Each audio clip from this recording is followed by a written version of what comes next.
Oh, in the next hand you shake could be the hand of the Savior, and the next step you take could be on streets of purest gold.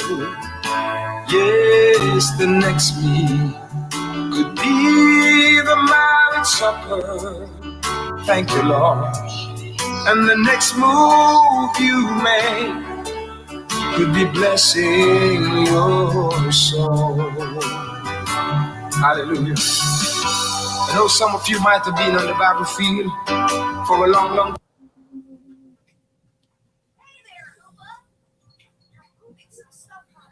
Good night.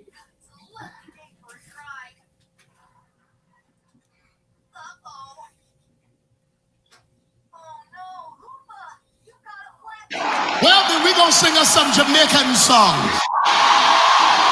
But if we sing them, you got to get out of those seats and you got to dance like you're really from Jamaica. Or your parents were from Jamaica, parents were from Jamaica. But I want you to be true to who you are.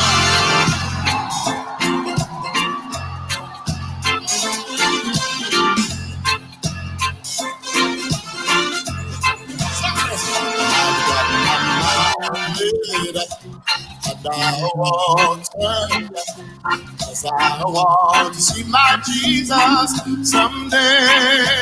I got my mind made up, and I won't turn back, 'cause I want to see my Jesus someday. Come on, everybody sing. I've got my mind made up, and I won't turn back, 'cause I want to see my Jesus someday. I've got my mind made up, and I won't turn back, 'cause I want to see my Jesus someday. Let's sing this. Goodbye, world. Stay no longer with you. Goodbye, pleasures I'm seeing. I stay no longer with you. I made up my mind to go God's way. Good afternoon, caller. Evening, caller. Welcome to the village. Hello. Yes, hello? Yes, caller, you're live. Oh, really? Yes. Thank you. I was just trying. Someone gave me that number to call, to follow, and I just did. Okay, so this is the call-in number. If you want to listen in, it's the number for that is 515-605-5349. Thank you. All right. Okay. Again, that's 515-605-5349. You can listen in on your phone. God bless. Okay. Bye-bye. All right. Thank you. That's it. I made up. Oh, God's way. The rest of. Come on, say it. Come on, Tawana.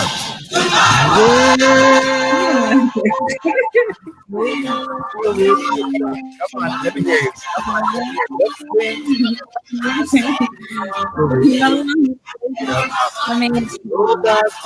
The rest of my life. Come on, TT. Come on, TSP. Let me hear you, TSP. I can't hear you. They say. You can't hear me? Gone again. I can hear you now. Leave me alone. Yes. Gone again. Thank God I'm gone again. Gone again. Thank God I'm gone again. Thank God I'm gone again. The water, the spirit of the blood, thank God I'm born again. Yes, TT! The water, the spirit of the blood, thank God I'm born again. The water, the spirit of the blood, thank God I'm born again. Let me hear it. Let me hear the solo.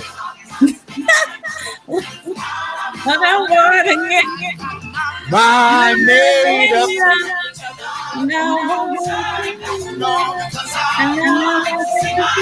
Just someday.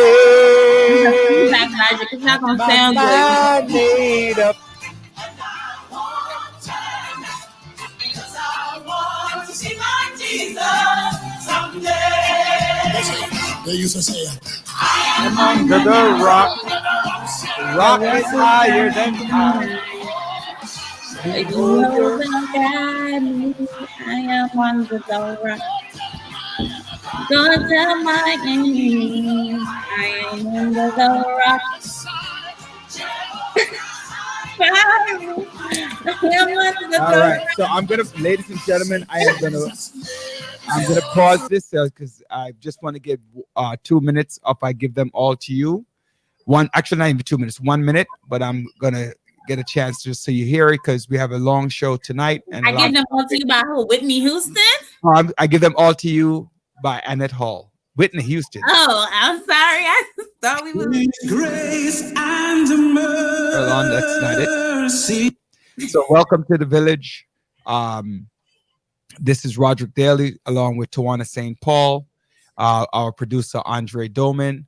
I'm live in the studio right here at GD Radio. You can join us at 92.1 FM. You could join us on YouTube, the Village Talk Show, on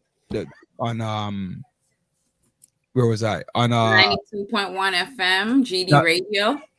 No, I was talking about, I forgot a couple. You could join us on TuneIn Radio. And you could join us at TuneIn Radio at GD Radio, 92.1 FM GD Radio. And you can get us on the Let's listen a little bit. My heart, I feel discouraged. My spirit broken. But I know you're still God from the throne. Remove stumbling block. Who closed the curtain door? For you are God. Yes, you are. God who knows it all. Know my heart, know my thoughts, know my needs, withhold my feet. I give them all to you, Jesus. Know my heart, know my thoughts, you know my needs, withhold my feet. I give them all to you. I gave them all to you. Give them all to you. Oh, yes.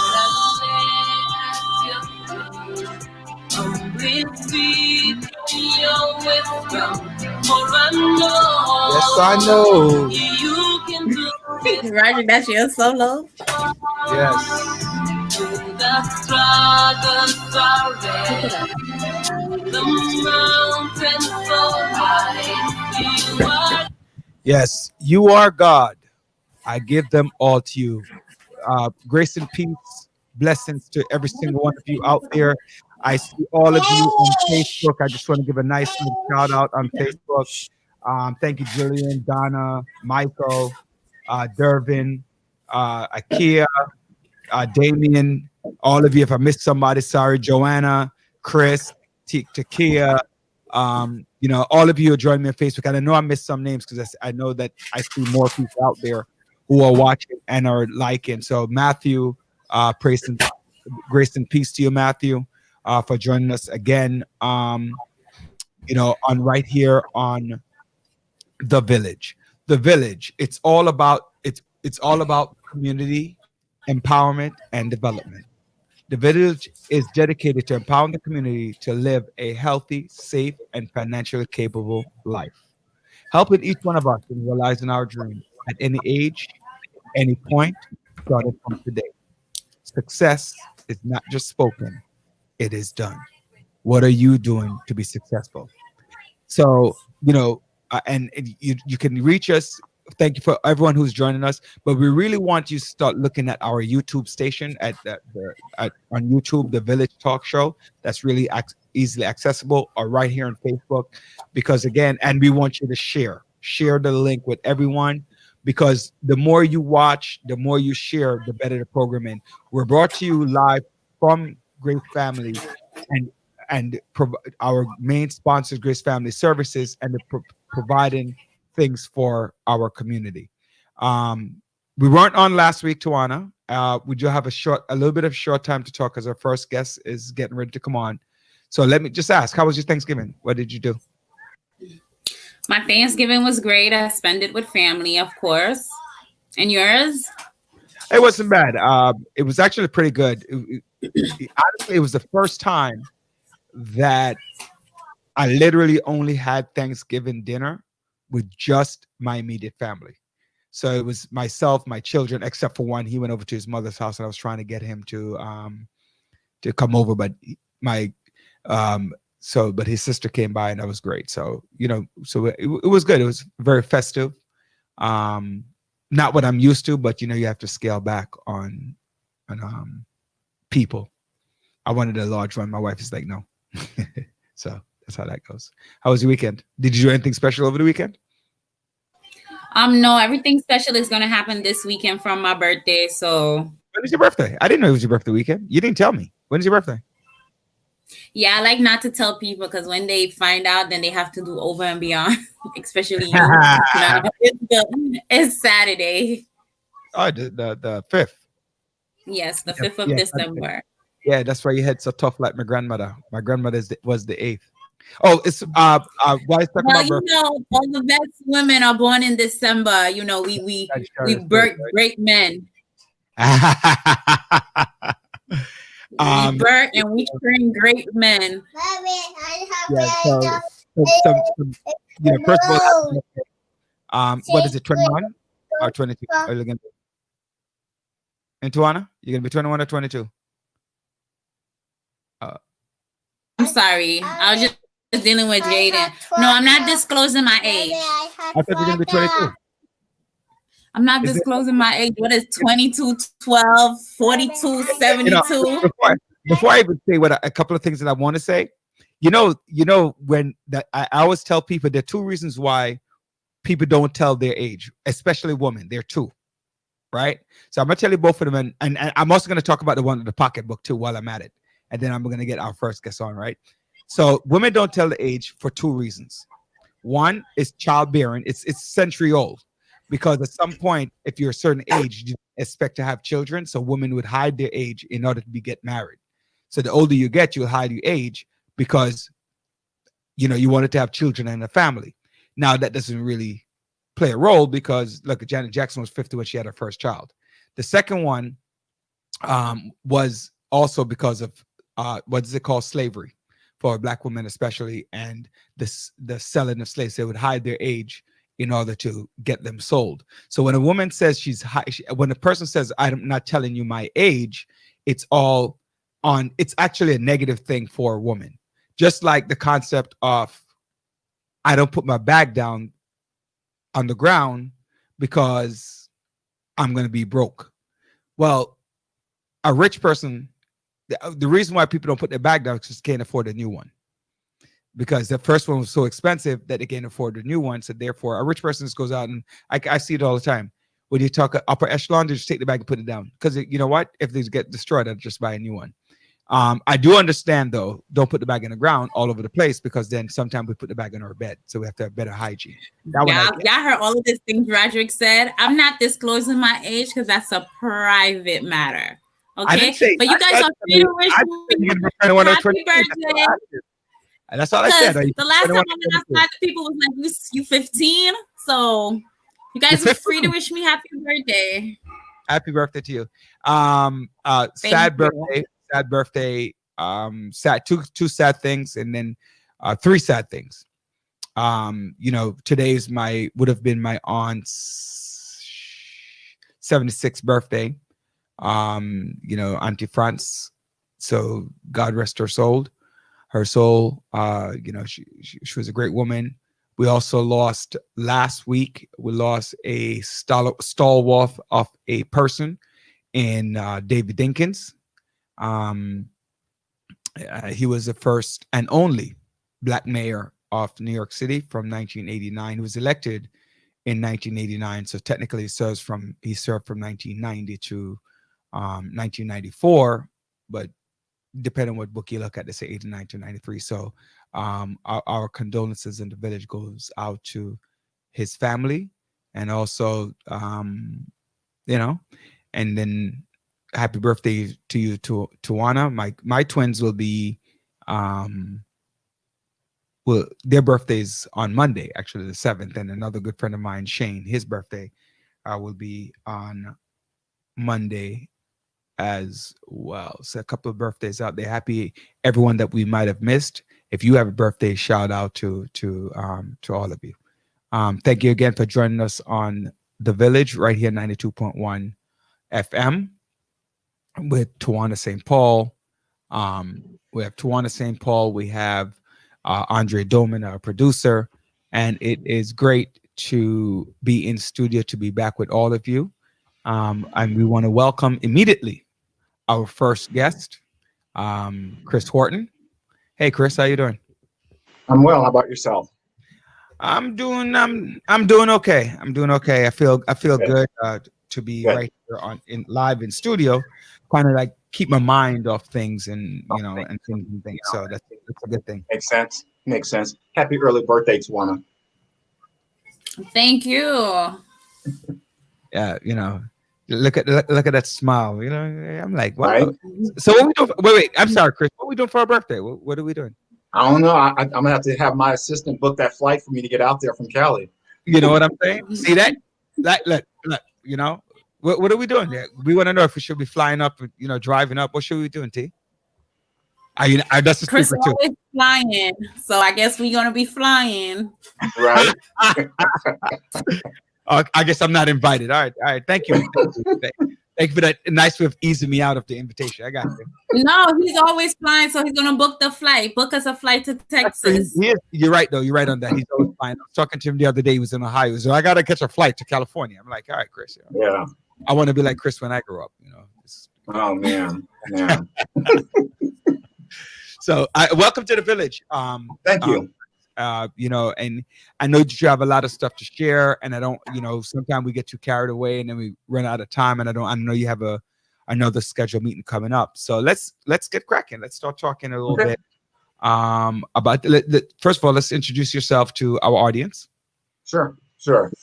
So my name's Chris Horton. I'm a regional lending manager for the Small Business Development Center. So the SBDC, we are the consulting firm of the SBA throughout the United States. So we provide technical assistance, guidance, training, webinars, mentoring to entrepreneurs throughout the country.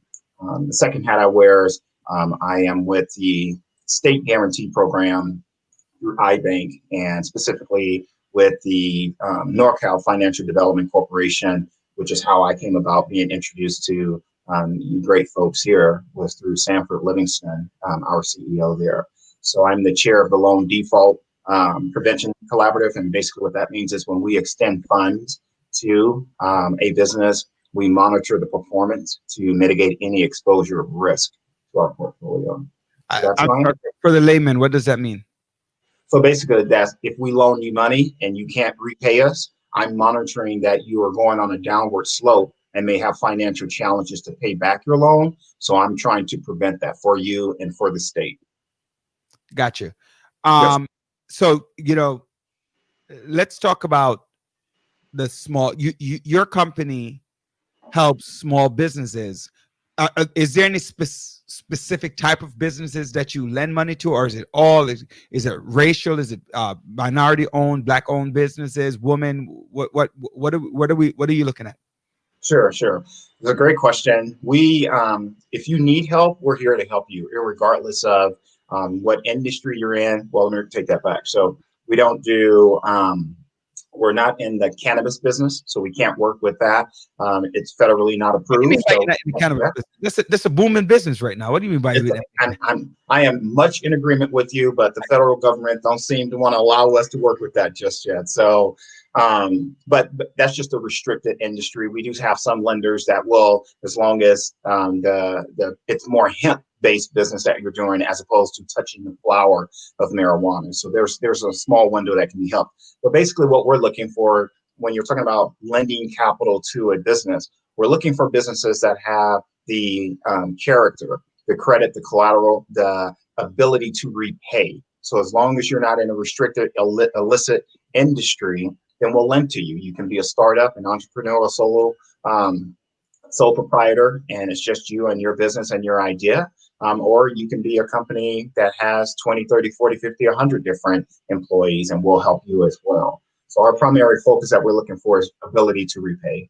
So then, is there like a cap on? Okay, so let's start from the beginning. Sure. I want to start a company. Tawana wants to start a company, or my audience. So I'm going to ask two separate questions, right? So one on the startup. Let's go with startup first. I have no idea, but I have great ideas. No idea what I want to do, but I have great ideas. I want to start a business because I feel that it will flourish. Okay. I come to you and I say, Chris, what exactly can NorCal or the Small Business Association Agency, SBA? I know I try to not to use the acronym because we're used to using the acronym, but the audience might not. So let's say the Small Business Development Center comes in and say, I want to talk to you. Somebody listening right here who really wants to start a business. What do you do? How do you help that person? That's great. So here's how that's going to work. So someone has a business idea. We are going to have an exploratory conversation. Our preliminary conversation is, tell me about this idea. How did you come about the idea? My team and I, we take an approach to really get to understand you, your passion behind it, your thought behind it, how you came about it. Is it historical in the family that you've been in this industry or run this type of business? So we want to get to know you first and foremost. We want to know what kind of experience you have in this industry. We want to know, do you have any management experience of running and managing a business? Do you have any experience working with staff and employees and HR and payroll? So we want to get to understand you, want to get to understand your idea. Then we want to know, what research have you done? What work have you done thus far? If it's literally you sat around over the Christmas holidays and you saw a commercial and you're like, I think I can do that, then we're going to have a very preliminary conversation where we're going to have you partnered up with an advisor that can work with you for 6 months to a year, basically just identifying and crystallizing how this idea can come to fruition. That's going to be the start right there. Once we get that, the next steps are, you got to have a roadmap and a blueprint. So let's put together a business plan. Let's talk about the different types of information that goes in a business plan: the management team, the executive team, market analysis, pricing, competitive analysis. We want to gather all of that. And we have different specific individuals that all work within those different segments of that business plan. Then the next thing is, how do you launch your business? How do you launch it publicly? How do you launch it in the media? How do you go to City Hall and get your business license, business permits? So we have folks that are going to walk you through that as well. Is this going to be a e-commerce business? Do you need brick and mortar? Do you need to lease some space? We're going to work with you on that aspect as well. And then we're ready to go to market. Now you're ready to launch the business. Now that you've launched the business, we realize that businesses can be in one of 4 stages: startup, growth, mature, or transition. And your needs in all 4 of those phases are entirely different. So if we're talking about this startup that we just helped launch, now what we want to do is check in with you quarterly, semi-annually, annually, to make certain that you're hitting those key points in that business plan. So that's how a startup would get started. So some of those things actually went over my head, but I got a lot of them though. One of the questions: what does that mean for a person financially? How does your company help them? And is there cost to what it is that you're doing? Sure. So what we do is complementary. So it's your taxpayer dollar, your tax dollars already at work. So you've already paid these taxes. So everything that we do through the SBDC is completely complementary. There's no cost. When you talk about the cost for someone starting a business, that's part of that preliminary conversation as well. What is it? What is the seed money going to look like? What amount of seed money do you have? And if you don't have that, then are we going to go and borrow it? Do we need to get silent investors, angel investors, family members to contribute? So we have to have all of that preliminary conversation to make a determination how are we financially going to do what it is that we're doing. Ladies and gentlemen, good afternoon. Welcome to The Village with Tawana St. Paul, Roderick Daly. You listen to us on 92.1 FM, on YouTube, The Village Talk Show, on Facebook. You can chime in at Tawana St. Paul, Roderick F. Daly. And just enjoy what's happening. We have a guest on, Chris Horton from the Small Business Development Center, and he's here to help to walk us through how you can start your own business. Remember, our motto is to make you financially capable, right? So to live a financially capable life. And so we're an education program. We try to bring you information that you need. You can call us in the radio if you have a question for Chris at 718-841-9980, or you could send it to me on Facebook on whatever channel you want to send us on, and then we'll deal with that. So right now, Chris just basically explained to everyone that all the services from start to finish, if I remember clearly, right, from the start of the company to the going of the company. I wouldn't say start or finish because you're not trying to get a company to finish it, right? You're trying to keep well, it part going. of that is definitely the succession and exit strategies as well. We definitely work with folks when you have that business that you're trying to transition into that next phase of your life, but you've been doing this 50, 60 years and you're ready to take a step away. We have folks on our team that help you with an exit strategy, with succession planning, business valuation, retirement planning. So we do that part of it as well. So inception to succession is what we offer, complimentary. Is that also because one of our big talk is about your 401k, your 403b. So that comes along with helping. And what about, and another big conversation is healthcare. Are those things help especially small business, because that's a big part of their burden? Absolutely. When you talk about employee benefits, when you talk about future planning, retirement planning, absolutely, those are areas in which we help guide folks. Absolutely. And so let's talk about a business that's already in progress. Okay. It's already started, but it's struggling. Sure. Do you help with marketing? How do you help that business, or how do you help and a business is already there and wants to expand, right? Because I know I have a couple of people online who have businesses that they're looking to expand the business and create more growth because they just need some financial assistance. How does your program, your consultation firm help with that? Absolutely. So those are two scenarios. There's one scenario where it's an existing business and they're struggling, and then there's an existing business that's looking to grow and expand. So if you're struggling, what we're going to do is something called ethnography. We're going to dive in and get a complete understanding of your operating cycle, your cash flow cycle, and really intimately understand how the day-to-day is operating for you. We want to be able to pinpoint and identify, why are you struggling? What does that struggle mean? Does that struggle mean you're struggling bringing in clients? The struggle means that you're not generating enough revenue, so that we need to look at your pricing model and look at your competitors. So we do an analysis of why you're struggling, and then from there, we're going to make recommendations and suggestions to combat that. Now, if you flip the script and you're talking about a business that's existing and they want to grow and expand. So, okay, again, we've got to understand and crystallize, what does grow and expand mean? Are you looking to have multiple locations? You're on one side of town, you want to be on another side of town. Are you looking to go from just a retail store to e-commerce now and online shopping and purchasing? Are you looking that you need a larger facility that you're currently in? Do you need more equipment? So we're going to look at what growth and expansion looks like. And then again, we're going to make some recommendations and suggestions how to accomplish that. So I was watching Shark Tank last night, right? Okay. How would you, anybody out there, if you've never seen Shark Tank, it's a group of people, about 5 people, and they make a decision on, you come to them with a business idea and they might choose to loan you this money, or they might choose to however they want to do, or partner with you.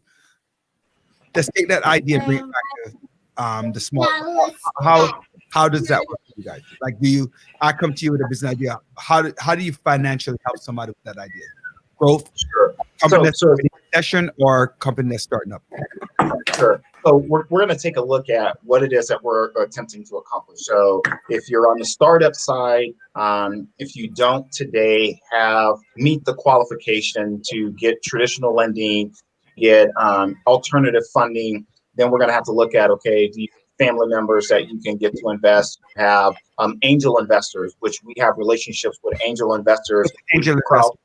An angel investor is someone that it's like an angel's blessing you with money to start the project or the business venture that you're looking to do. Many times there's no expectation. It's like a mom or dad or brother or sister that's making a monetary investment because they believe in you. Many times it's not that they're expecting any equity position, meaning they don't want to have ownership interest in your business. They just believe in you and they just want to help you get started.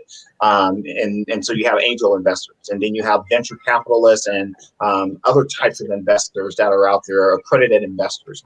These are folks that are looking for a return on their investment. There are some are looking for a return of their investment. If I give you $100,000, I'm looking for that $100,000 to come back, and I'm happy with that. There are others that if I give you $100,000 in advance, I want a multiplier of 5 or 10, or I want a 1% ownership or 5% ownership. So we have to identify what your business, what model your business fits in that's appropriate, and that's what we do. No, I smiled because one of her listeners wrote, "Lord, send me angels my way in Jesus' name." I just want to shout out to everyone who's on Facebook, everyone who's watching us on YouTube. Thank you for joining us on The Village. Again, if you have your questions, your concerns, feel free to call us in 718-841-9980. We're talking to Chris Horton, and you might have a business idea, business venture. I don't want you calling me up later, because some of you are guilty of that. You call Tuan, you get that too, right? They call me up later after listening to the program and go, "Let me ask you, blah blah blah blah." Exactly. Now, so in case I'm missing something, in case we're missing something that you're not asking, maybe I'm not asking a question that you want to know. Okay. So you help startup, help them to find finances. You do something. 80. You do 80% guarantee of a loan or something. What does that mean, by the way, when you do that? So that's the partnership that we have, the Small Business Development Center. We've partnered and forged an affiliation with the State Guarantee Program. The State Guarantee Program has 7 financial development corporations that facilitate a state guarantee. So we act similar to SBA at the federal level, but this is at the state level. What we do is we don't lend money. What we do is we provide a layer of collateral support to any of the deals that we do for the financial institution. So someone goes to a bank, you go to apply, and you go through the application process, and let's just say the most common thing would be there's not enough collateral there. You're borrowing $100,000, but you don't have $100,000 worth of collateral to pledge in the event that you default and can't repay your loan. So then that financial institution would come to the California Financial Development Corporation, Northern California Financial Development Corporation, and say, "Hey, we have this deal. We're about 80% good with the deal, but we will feel more comfortable mitigating and minimizing our risk of default if the state will put a guarantee behind it." So the state guarantee, it's an 80% guarantee with a maximum dollar amount of $1 million. So you're borrowing $100,000, we'll do 80% of that, which is $80,000. If you're borrowing $1 million, we're going to do 80% of that, which is $800,000. We're going to give a guarantee to the bank. What does that mean, though? What does that guarantee mean? That's one. Sure. Yeah, that one's easy. So it means to the bank that in the event that the borrower, the business entity that borrowed money from you, they default and they can't repay the $100,000. The state is saying, we're going to give you 80%. We're guaranteeing that you're going to be made whole with 80% of it because the state has issued a guarantee. So now the bank is only trying to resolve a 20% with the borrower for them to repay just 20%, as opposed to them trying to do the entire 100%. But okay, so just to follow up, you mentioned California. What is this something that can be done nationwide? Because our audience is nationwide. Sure, it is. There are different programs throughout the nation. We'd have to identify each particular state, which agency, typically through the government, through the governor's office is where you'd want to start. But yeah, this isn't only in a California thing, and I'm just making reference because, again, the part that got me here is NorCal Financial Development Corporation. Okay. Yeah. I have a few more questions. I don't know if Tawana had any questions that you want to chime in, because I feel like I was asking all of the questions. I don't know. Tawana, you have any questions, or you want me to continue some of mine? You guys could go ahead. My son is here and I have to watch him. So you guys go ahead. It's fine. JD's having listen to some of these financial. Chris might be able to lend him some money. Not right. He can't personally lend him money, but work with institutions to do that. So one of the things we talk about is that startup business, right? You're one of your goals when it comes to startup business. Tell us about that. Sure. So, in my particular region of the country, last year we helped support, I want to say about 60 to 70 startup business over the course of 12 months. We have a goal this year that we want to help start 100. We want to exceed what we've ever accomplished in our region by doing 100 of those. That falls in part of the Inclusivity Project, which is an initiative that we have to support Black and Brown businesses to help start businesses, grow businesses, create jobs, and ensure that folks are earning a fair wage. So that's that goal, being part of the Inclusivity Project of helping to start 100 Black businesses. And we're looking for 25% of them, so 25 of 100, to be Black women-owned businesses is what we're looking to do. Does it have to be primarily Black women-owned, or is it are women being part ownership? We're not being that particular. I mean, if you had a company that had 4 owners and they all had a 25% owner interest in it, and only one was African or Black, we don't have a specific where we're a matrix that we're narrowing it down on that level. We just know that the huge opportunity throughout the country is to help further support Black, minority, women-owned businesses because they have been underserved, underrepresented, and we want to make a change to see that go in a different direction. You also mentioned 1,000. What is that number?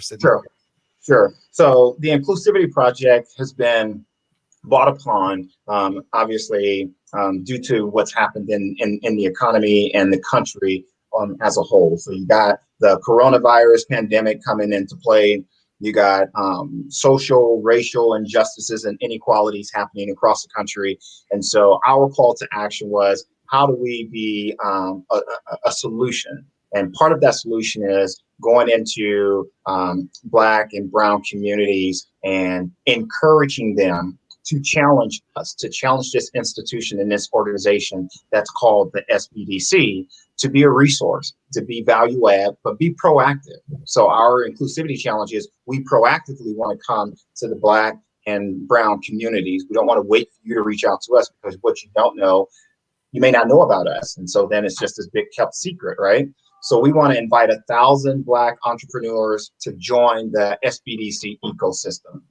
That's simply that. Just come and join and know now that you have access to industry experts, to tools, resources, webinars, access to capital. You have all of that available to you.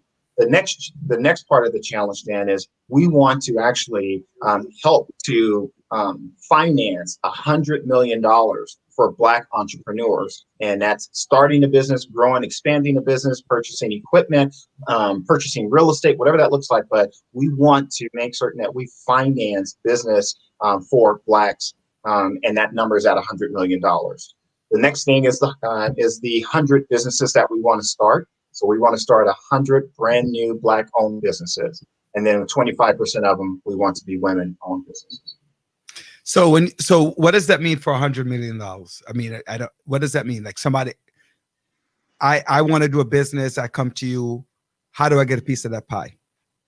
We go through the process. We sit down, we talk about the business you want to start, and we take that blueprint and we follow that blueprint. If you come to us and you have, and let me give you what's going to happen here. We're going to have 2 scenarios. We're going to have folks that are going to come in and they're going to have credit. They're going to have business plans.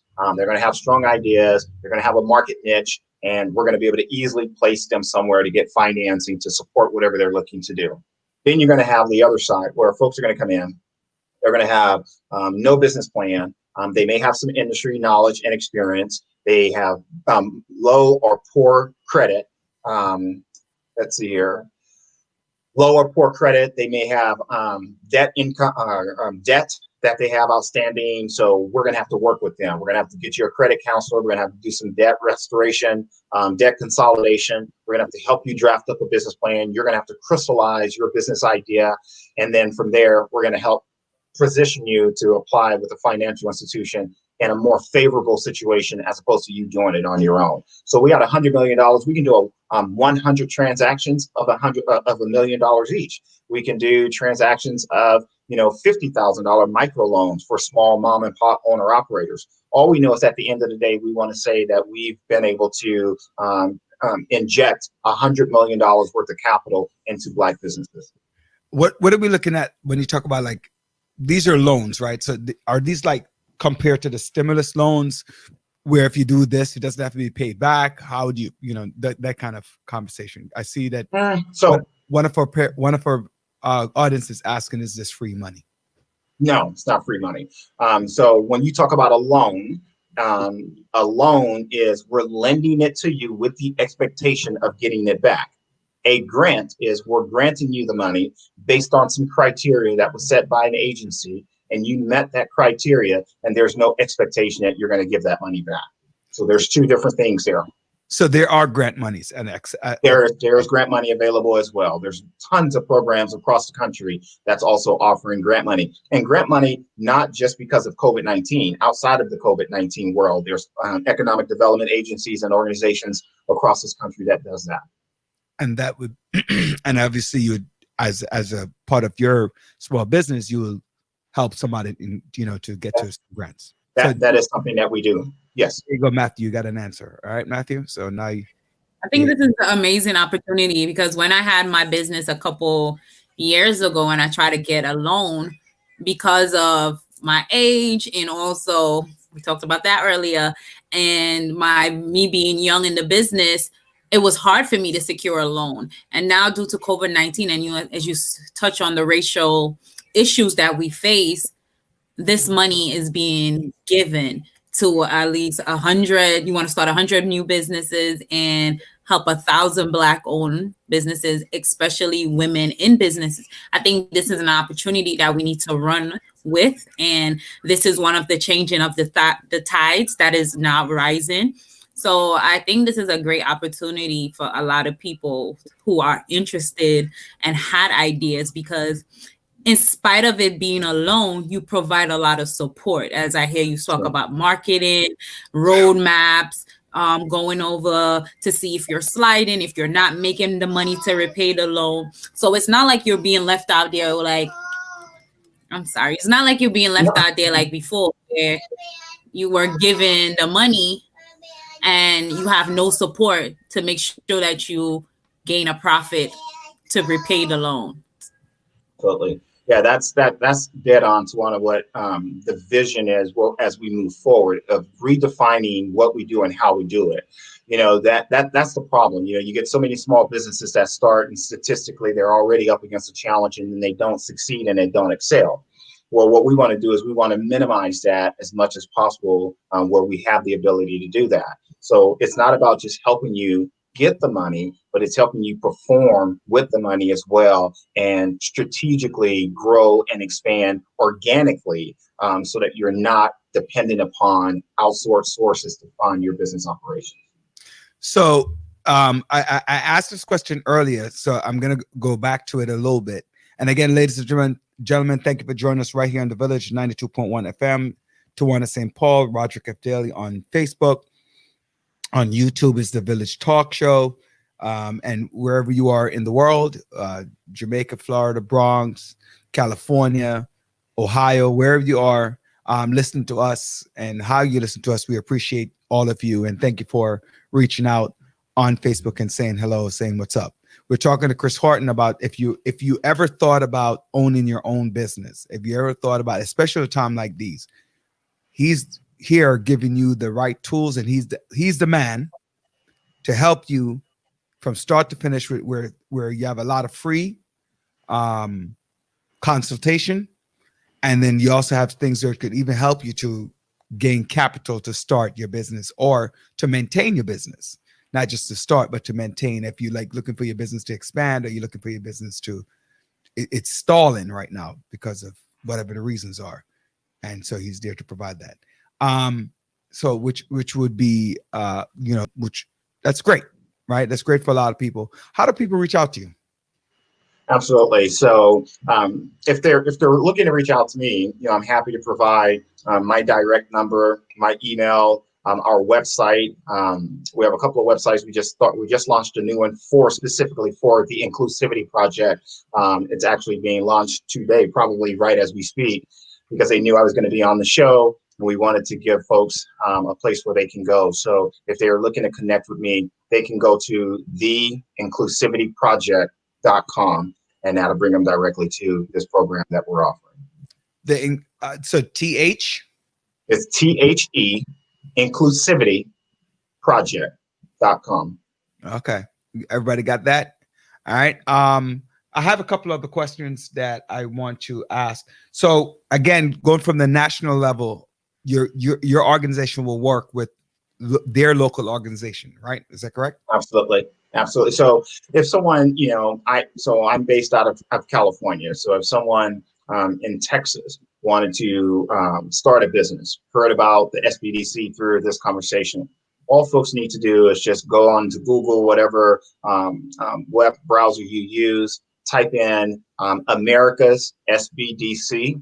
You'll type in your zip code, I believe, yes, your zip code, and it'll tell you exactly the closest SBDC center to assist you. If you reach out to me directly, I'm happy to answer any questions preliminary prior to you reaching out to your local SBDC. That's what I'm here for. I'm here to be a resource. Gotcha. Which is why we talk about financially capable life, right? That's part of the education that we bring. Give me a reason why a person should think about starting. Somebody who's scared, they don't want to step out on a limb. Why should you start your own business? There's a number of different ways you can go about it. You having control. If you want to take it from a perspective of, by being your own boss, you set your own hours, you ensure that you can have a quality of life that you want, you ensure that you can be there to be part of your family. You don't miss any activities if you have children because you're working on someone else's schedule. Because you believe that you have ideas and you have perspectives on things that if you were working for someone else, you don't have that ability to always voice those ideas or how you see something or what you've learned from the marketplace, that you would do it a little bit differently. And then, like you said earlier, the financial freedom. You generate a business, you offer a good product, a good service. People trust you and they know you and they want to buy your product or your service. You become profitable. That profitability allows you to have what I call financial freedom, financial flexibility, and financial stability as well. So those would be some of the reasons to encourage, to explore if you had a business venture that you wanted to do. There's no reason why not. There's nothing to lose. There's no harm, no foul. You can have a conversation. If it can go into fruition, then we do it. If not, you just continue going to work at your 8 to 4, 9 to 5, whatever job you're working now. Got you. Any success story you want to share? Oh man, yeah. What a big success story for me from a national level is, listen, at the beginning of the COVID-19, I got a phone call, I got a phone call at 5:30 in the morning from a president CEO in Long Beach, and asked about, what are we going to do, Chris? I'm like, dude, I was asleep. What do you mean, what are we going to do? And he's like, you haven't heard. And I was like, I haven't heard about what? And he started saying about this coronavirus pandemic. Well, I heard about it because I've been helping some other clients who had Chinese restaurants that were being impacted. But once I learned about it and spent, all day diving into it, I started texting personal friends of mine that had connections in centers of influence. And said, hey, SBDC, we are here. We are a resource that if folks need help, have them reach out to me. So one of my friends owns a Ford dealership, and he responded to that text and said, well, what about me? And I said, well, I'm here to help you too if you need help, man.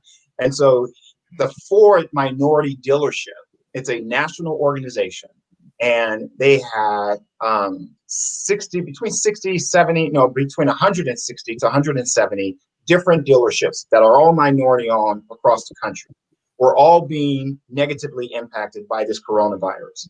And we as an SBDC organization were able to help support them and keep those jobs. and saved more than $1 billion of sales tax and revenue that's generated across this country, and the families that they were able to support. So that's a success story for me, is that our team here in Northern California was able to support the nation for the Minority Dealers Association of Ford Motor Company. And $1 billion, that goes a long way to a lot of that communities. goes a very long way. Absolutely. That is a very, very great thing for you to have done. I personally am looking forward to, maybe having further conversation with you about people, because I know the conversations are coming, like starting your own businesses. I know it's coming, so I'm going to have those conversations with you to find out how do you help to promote a lot of those minority-owned businesses, especially even with a connection here, because we're located in New York City, to find out as well. Do you often travel? You travel nationwide? I do. Yeah. If personally being present in New York and supporting you and Tawana organizations, I'm happy to do that. One of the organizations that I get an opportunity to collaborate with is called Lendistry, and Lendistry is a fintech, meaning they are a financial technology firm. Everything that they do is all technically based using online platforms. They don't typically have brick and mortar branch locations. They don't do deposit accounts and merchant card services. They typically lend money to organizations across the country. New York is one of the places we've recently been chartered to operate. So that gives me that platform through Lendistry to be able to bring those resources to any other area that I would need to. But yeah, however and whenever I need to help, I'm willing to do that. Matthew, you keep saying, let me hold something, primarily money. What do you need money for? Is it personal money or is it business money? So, yeah, he has 3 businesses. Right. Ask the right question, Matthew. You might get the right answer, but I need money. We all need money. Right? Businesses. Like, he's not playing games right now. Matthew got his business, plus he got all his little stuff going on. So I'm just asking him because at the end of the day, I might ask him for some money.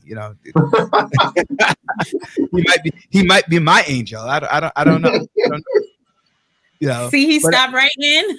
No, he didn't stop writing. That's what he wrote. He wrote. Let me hold some money. Yeah, but he ain't answering the comments now. He's always typing. Oh, so we shut him up? Is that what you're trying to say? I got you. You said let him be your angel. He disappeared. Personal. He said personal money. He wants some personal money. I feel it, Matthew.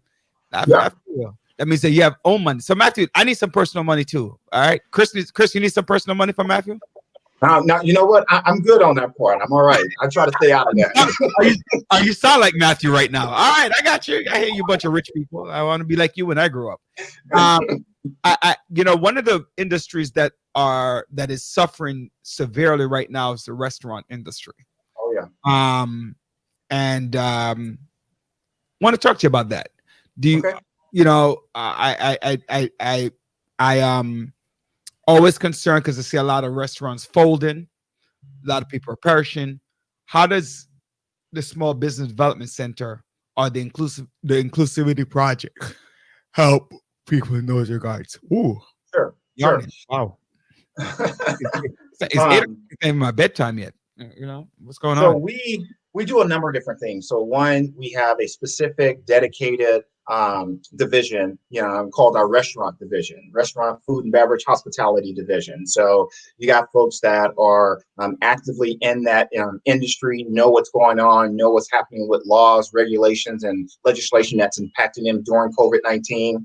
So we do that part. We also partner with the Chambers of Commerce, where the Chambers of Commerce in their local cities work with local municipalities and also work with the restaurateurs to make certain that they can provide them the resources that they need as well. So things like that. There's the advocacy work that goes on in some of these communities with, county supervisors, the mayor's office and stuff like that to provide resources. When you're trying to make adjustments here in California, we're going to the purple stage again. So, there's no indoor dining. They migrated to doing outdoor dining, and then they're scaling back on that now. So we get involved at the legislative level to be able to support those rules and regulations that are going to be more favorable for that restaurant industry or hospitality industry. So that's how we do it. And so if they reach out to this Inclusivity Project, you will be able to walk them through that. Be able to identify how we can be a resource and who is the right people that they should be talking to, dealing with some of the issues they have. We have a legal team as well that can talk to folks about some of the things they're going through also. Gotcha. What do you think of the new stimulus package that they're talking about, the almost $1 trillion? You know what? It's too early for me to have an opinion on anything because things change so regularly and so frequently when you're talking about policymaking. So once they come out with a final rule and give us what they're going to do, what they're going to offer, who's going to be eligible for it, I can then formulate an opinion. But right now, I'm just going to wait until the rubber hits the road and I have all my facts together to formulate an opinion. Does your company get any of that stimulus to send to loan out or to help out, or as part of that conversation, or no? No, we don't get any direct funding to loan out because we don't have a lender's license. Our role is in the consulting, the technical assistance, ensuring that folks understand what's available to them, how to apply it, how to use it. They did in the last stimulus package allocate money specifically for the SBDC and the women-owned businesses. There's a SCORE was another one as well. So folks that provide technical assistance, they did allocate money for that assistance to be available at no cost to folks, but they don't provide us any money to lend out or grant. Just a quick question on the website building. Do you guys help organizations, new businesses what do you guys do when people want to branch out and say, okay, I have this idea, I want to be able to put it on the website, create the e-commerce, those kind of conversations? How does small business? Sure. So on the e-commerce side, definitely have experts that work with Amazon or Walmart or Target or any retailer you want to work with and doing e-commerce, or if it's just you directly, consumer or B2C, business to consumer, where you're working directly with the end user. So folks basically will take a look if you've done anything, you've created anything online, you do have an online presence, you don't, you have a social media presence, and then making those recommendations and suggestions on what you need to do if you've done something. If you've done nothing, we have folks that can help you with the design. We don't manually do it or physically do it for you, but we coach and guide you along the way, make suggestions, give feedback, and so forth. Gotcha. I was again, thank you, Chris, for joining us right here at The Village. I know that I'm going to be reaching out, utilizing your services, and hopefully a lot of people will reach out as well. I know they're going to call me and ask me questions, and I guess I'm going to refer them to you as well. All right. Absolutely. So I want to thank you for joining us and thank you for the information you give out. Hopefully a lot of people will be using it. And, because if you want to keep your head above water and the information is given to you, absolutely, we can't help that. So absolutely, my pleasure being here. Thank you again, and look forward to being back on the show with you. And I know you and I will talk soon. And Tawana, I will send you my email today. Did you see that? Look, Chris, did you see? Yeah, I owe her an email. I'm like 2 or 3 days late sending an email to her for our continued conversation. And so I apologize. No excuse. I will get it done today. Look at that look. Tawana, smile. Smile, Tawana. Oh, she's not. Oh, Chris, oh my gosh. You better fly out here for her birthday. I don't know why. Roderick, one thing you don't know about me, I'm about my money and my time. I know you are. Yep. I know you are. Hey, let me smile for Mr. Horton, who was owed me an email for not 3 days. It's more than 3 days. So just leave him, let him be. Oh, wow. I hear you. See how you come in his face? It's more than 3 days. It's about to be 1 month. Oh wow. Yeah. No, I'm not. Yeah. I'm Bennett. I ain't in it. I'm staying back. You know. Exactly. Andre said, "I'm straight I'm fired." shocked to see him here. I'm really shocked. I was like, okay. I mean, No Andre gonna excuses. be like, so you're not reading the notes when I send out the notes? But yeah, Andre, I'm shocked. I when I saw him, I was like, I could have been having a meeting at this time, but I'm available tomorrow at this time. Okay. All right. All right. Bless. All Bless. right. And you know, looking forward to have you back on. I will try to get you in a couple of times. So maybe what I could probably do next time is see if we could gather some of these questions to help, you know, see how people can do that. So thank you again. Bless you. Okay. All right.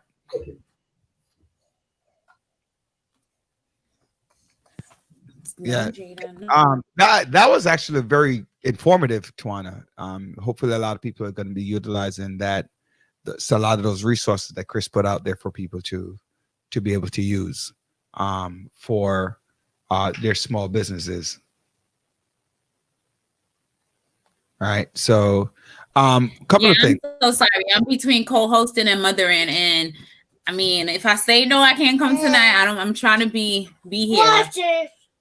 Jaden here doing a lot of crazy stuff. He's not my son Cooper. He never used to be so hands-on, and he's now doing these hands-on things that I have to be watching him every minute. So I'm not complaining because I didn't have a lot of that in his earlier years. So I'm thankful.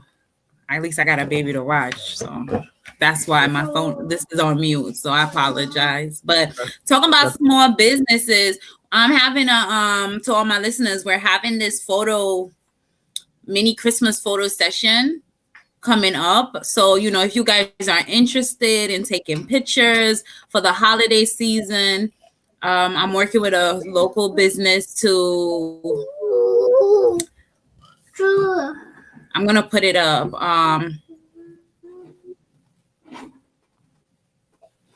Where is it? Okay, I'm gonna do this one first, guys. To raise funds and also to do this event. I don't know if it's showing. Hold on. It's something on, I don't know what it is. It said look like a picture-in-picture of us. Yeah, it's not showing. Who put that? Let me remove it. Hold on. I said monster truck.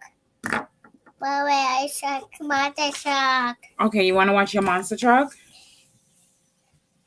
Yeah, we see our next guest. I got it. So yeah, so we're gonna be doing this event, this photo.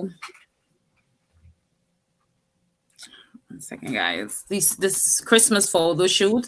So anybody interested in doing family portraits during this time, you know, to remember it was a hard year on us. I don't think we should not try. So once I get the picture up, I'll show it again on the screen. Gotcha. So before our next guest come on, there are a couple of things that's currently happening within right here and around the world. You know that, you know, Tawana, they're talking about the second wave, right? So we have the second wave of COVID coming around. The death total is over 270,000 at this point, right? We in the United States, based upon worldometers, you know, you have about 282,000 deaths across the United States and 1.5 million around the world. Obviously, that number will vary depending on which site you're looking at. I think the number is a little bit lower in the Johns Hopkins scale. But at the end of the day, we have to look at, you know, what's happening, and you know, people need to stay safe. They need to stay back. They need to stay safe, and they need to take this thing very, very seriously. You need to, you know, if you're going outside, you need to have your mask, especially when you're around people that you don't know, because you don't know what that it's you know. Juan, you remember when we were, well, when I was in school, I don't know if they did it when you were in school, that they had this little tape, right? And they took the tape and they put it on one person, then they put it on the next person, and they put it on another person. It's one tape, and it basically talking about the disease. It's how it spreads, but it's the same thing like COVID. Like if you are in one place where you think you're safe, and then you get up, you go to another place, you're spreading this disease all around to people, and in a lot of cases, it's unknown, right? It's unknown. If you know it and do it, you need to be jailed. But but a lot of times it's asymptomatic and you don't know, so you have to take it easy, take it safe, and stay inside. Be socially distant, because you know what? You don't know who is vulnerable and who is not. You know, so that to me is, people have to be concerned about that, because the numbers they're ridiculous. So what, 100,000 people, you know, we're at 13 million, 14 million. I mean, we got to 1 million real fast in the United States, real fast. In less than a week, there was more than 1 million people getting this disease. So it's just crazy. But you know, and here in New York City, they're going to be reopening schools. What do you think about that? They're going to be reopening schools next week for the younger kids, and then the upper grades, middle and high school. I know Andre want to go back to work, but everybody needs to stay home. Yeah, I personally feel that schools should be open, right? I think schools should be open, but to a limited number of people. I don't think everybody should be going back to school. They recently jailed a couple who traveled knowing they had the virus. That's very interesting. I didn't know that. Marvelous. In what state? What state was that? That's the first time I'm hearing it. Did you hear about that? That they jailed a couple, Tawana? No. They recently jailed a couple who traveled unknowingly. They had the virus. No. Yeah, but in which country did that happen, Miss Hamilton? It's scary that they were open in schools, but I'm torn. I'm grateful I can keep my child home. Okay. California, they traveled to Hawaii. Right. That's very news to me. If you have the article, I would love to see it. Oh, okay. So they cut back your days, Matthew. Yeah. So you know, I mean, for me personally, I think my son does better. The 5-year-old, he actually does better in school than he does at home. He's far too comfortable at home. You know, but the 8-year-old is much better. Much better. Roger, you tired? No, I'm actually not tired. I don't know what's going on. I went to bed at 2 this morning, around 2. You know, all right. My son had a late night at work, and I stayed up and I called him, make sure that he was safe coming home, and then I went to bed. He came home about 2:00, so it wasn't like I wasn't. And then I got up about 10:30, so I got full 8.5. So I don't know why I'm yawning. Well, this is a Christmas thing, guys. Before we get into our next guest, because the producer is blowing up our phones. Yes, guys, he texts us every minute on the minute to make sure that we're on schedule so we don't go over our time. So yeah, anytime he's looking down, it's him. Our guest is supposed to be on at 8:15, so you know the guest was fine. All right, guest, you're fine, guest. Let me see a thumbs up like we're in class. All right, there you go. Right.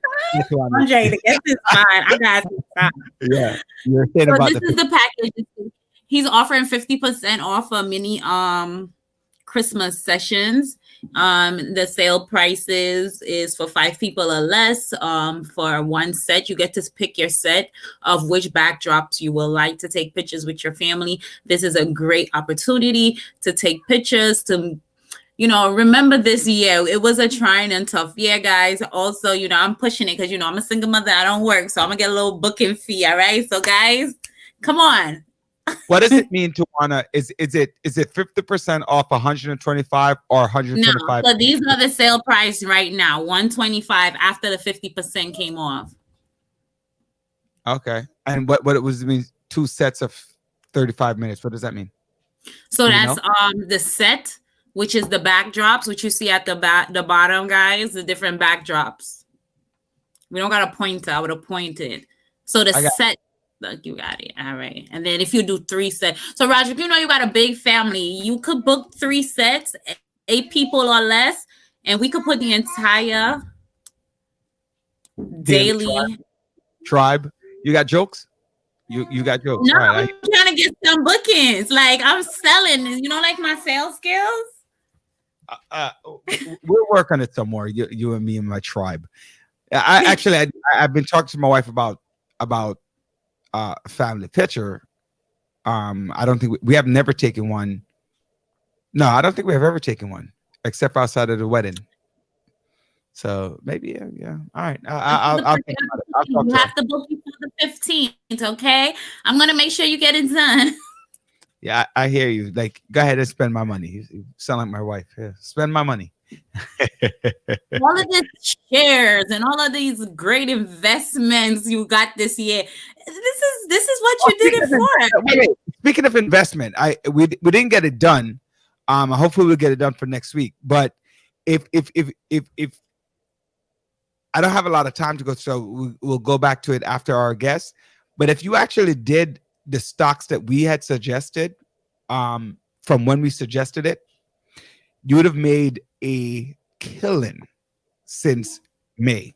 You'd have made a killing. So JetBlue, so let's just see if we could do the real math. But one of the things, Tawana, that we You keep got talking 5 about. minutes until Well, 8:15. Go ahead. You can do it in 5 minutes. Come on.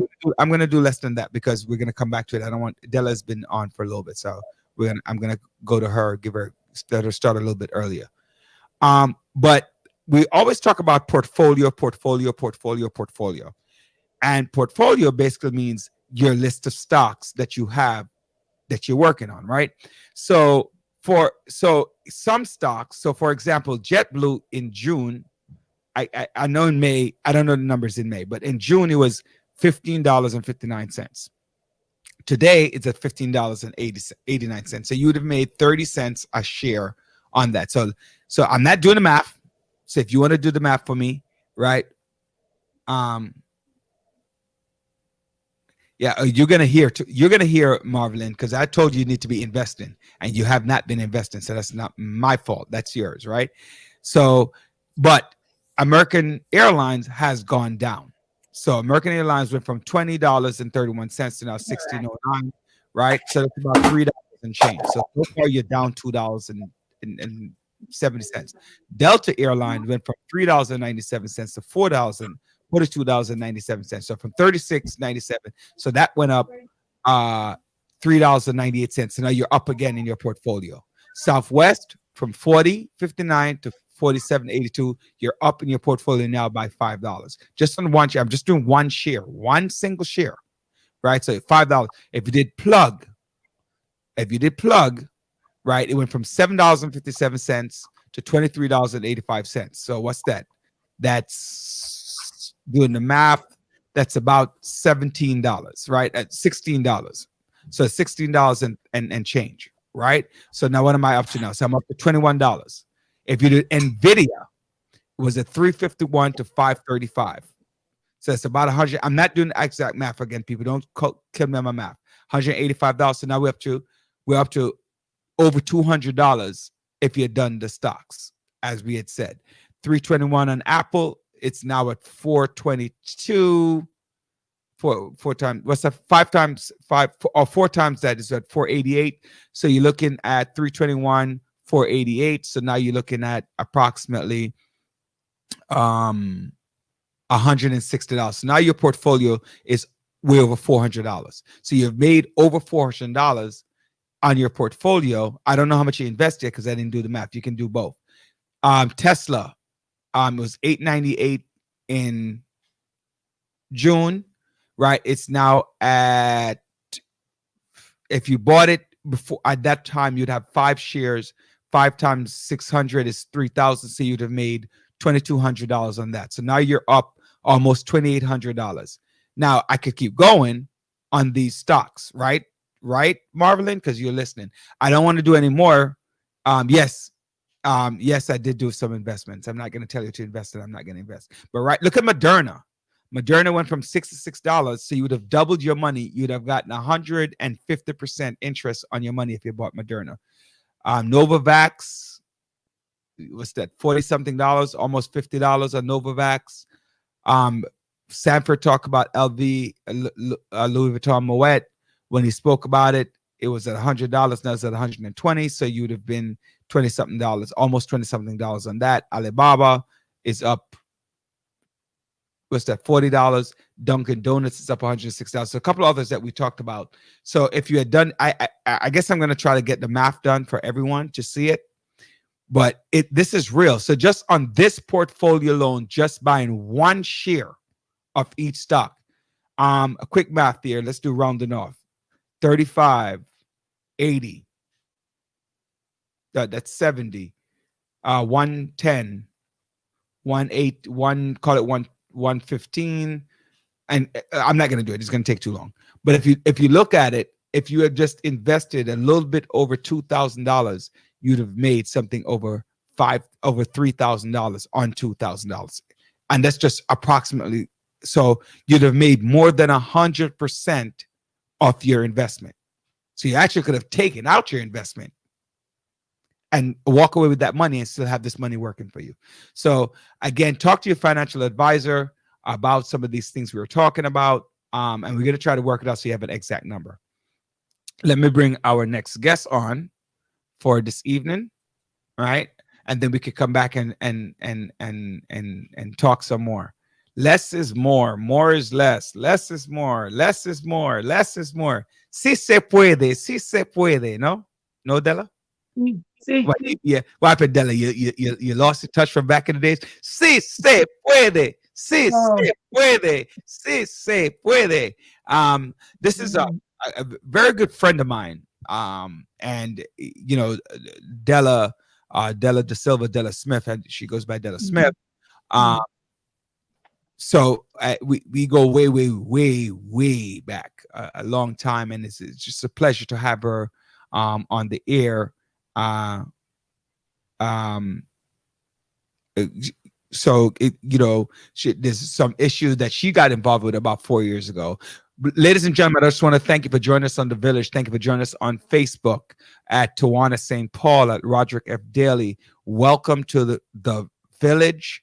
You could join us on YouTube at the Village Talk Show. You could join us on TuneIn Radio at 92.1 GD Radio. Download the app for GD Radio. You can call us in at 718-841-9980 if you have a question for any of our guests. Feel free to talk to us about, call us on about anything that you want to talk about. Our guest right now, we brought to you live from Grace Family Services, who is our primary sponsor, to be here to help in the community, to do what it is that it needs to do to get better. And so you don't have any excuses. Success is not just spoken, it is done. Hey, Juan. Juan is on, Della. Yes. Yes. All right. So it's a pleasure talking to you, Della. Della's a retired teacher. So she's been retired, what, 10 years, you said, retired? How long? 7 years now.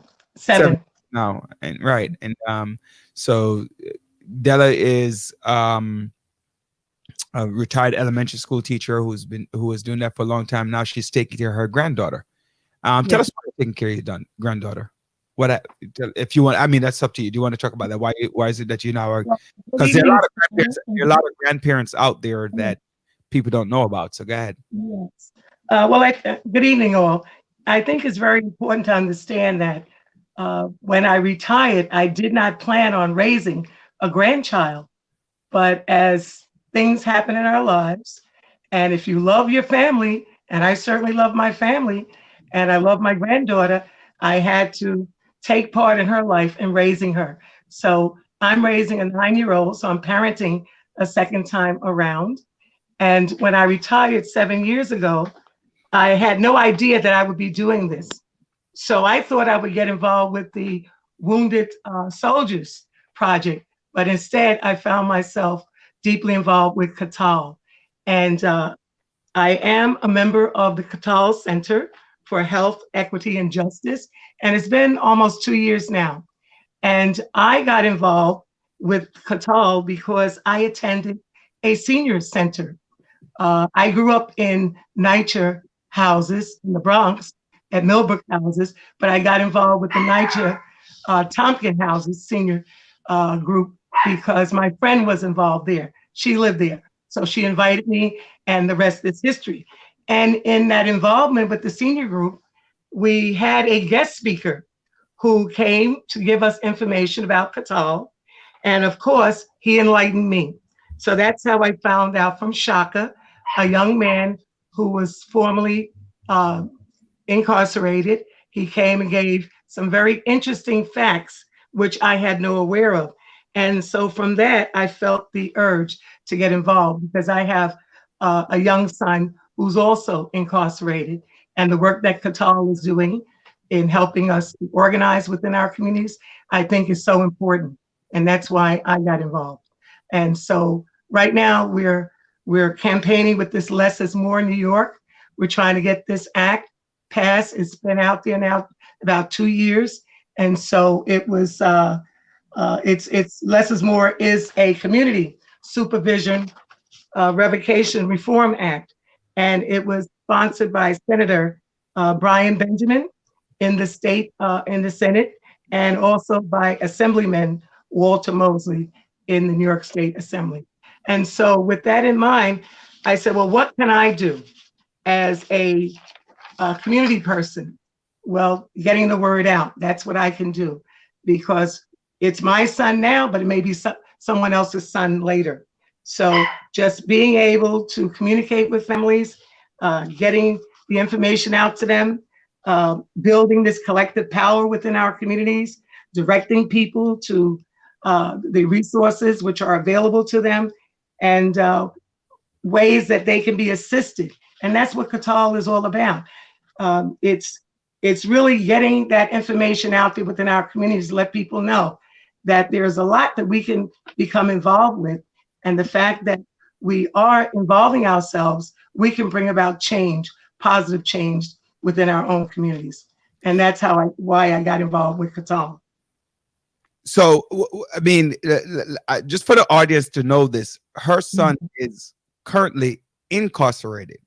And Yes. Katal is about, I think, what is it, recently paroled? Well, the Less is More, the Less is New York Act, what that's about, that's what our campaign is about.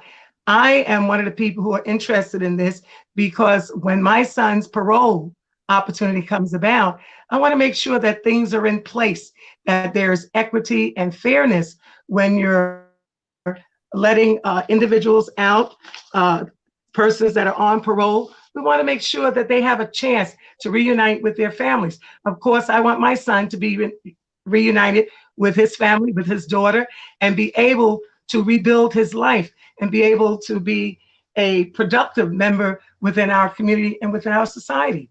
So, you know, there are many grandparents that are doing the same thing that I'm doing.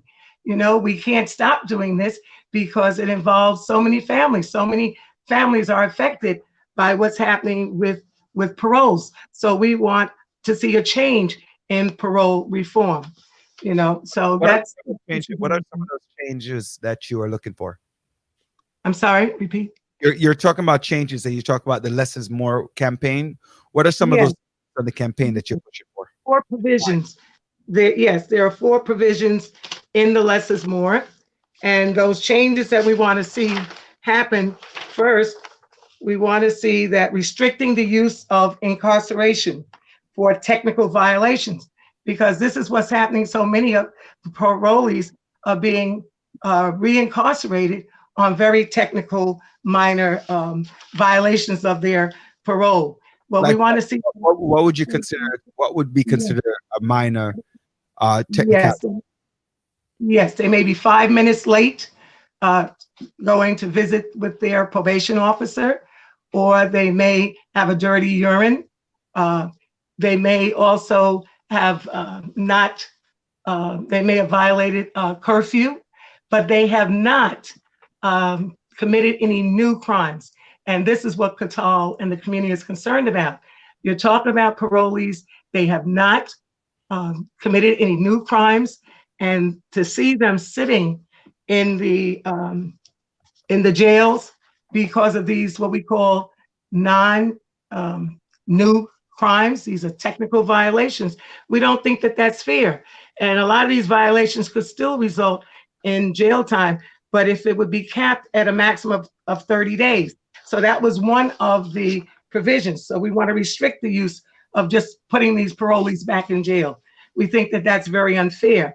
Another provision under the Less is More New York is that we want to bolster due process. Rather than being automatically detained in local jails, we want to see that the people accused of these technical violations of parole, that they would be issued a written notice of the violation with a date to appear in court, and they would remain at liberty for any hearings. And especially with this COVID going on, you know, our loved ones are sitting behind jails. I was just talking to my son, just about every night I speak to him.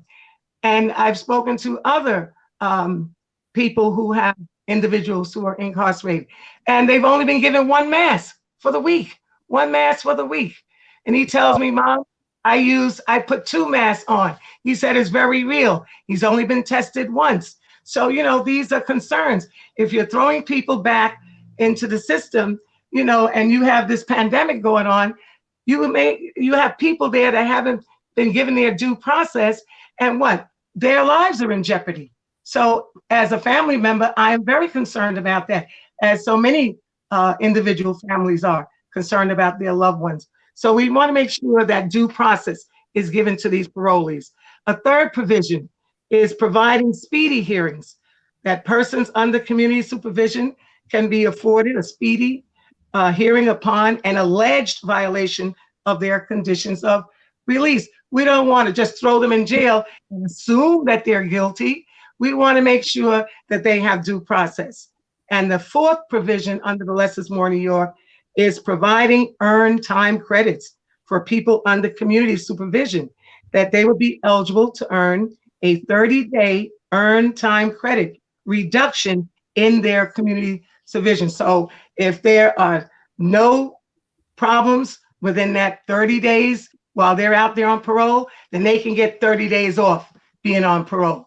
And so that's an incentive. Let me just let's explain that a little bit better for me, because I don't understand that. And Matthew asked a question: can we donate masks? We're saying 30%. Hold on one second, Della. 2 things. Well, let me get to Matthew's question. I don't know if you know the answer to this, which is, can we donate masks to inmates? Because you mentioned that. No. Yes, everything is regulated. You can't just send packages. You have to, everything has to go through protocol. So if I send him a package, you know, mask is not one of the things on the list of items that he can receive. And I think Matthew's question is, organizationally, can you send masks? Not an individual, but organizationally send masks. No, I don't think so, because of the regulations within the institution itself. Because a lot of what is being sent, I know the masks, I don't know what type of mask my son and others are using, but I know the commonly used mask, there is a metal piece around the nose to secure the mask on your nose. So I don't know if there is a special mask that has to be worn, because I haven't seen it. He haven't described it, so I don't know. But I certainly can look into that. All right, no problem. So the next question is, you're talking about the 30-day on positive 30-day, consecutive 30 days, right? What does that mean? Somebody who's in jail for 30 days, they get 30 days free, or if they're out on parole and they've been doing something good for 30 days, the next 30 days, they should not be monitored. Is that what you're saying? Yeah. Sure. We're saying that for a parolee that's out.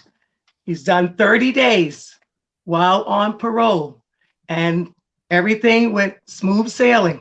There are no issues. Everything is fine. Then he would be able to earn 30 days off his probationary period.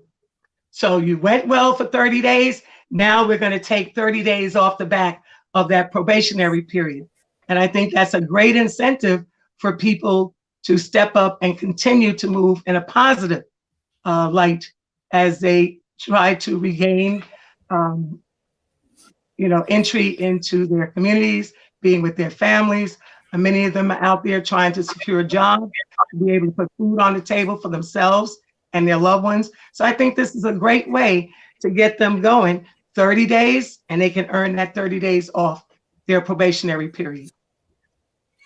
I think that those points are very great, not only for parolees, but also to help with the overcrowdedness of the prison system and where money and resources are going in. If we can combat from that point of someone coming out on parole, we could start from there to reduce the amount of inmates within prison, the amount of money being spent back into the prison system for reentries that are coming back into societies that are now just spending a couple hours for some or less than hours. Sometimes soon as some come out, they're being picked up immediately for the minor offenses that you just spoke about. Then they're starting the cycle all over again. So I mean, I think that those points are great. We used to work with an organization who go directly to the prison systems, and once someone is released, they pick them up in a shuttle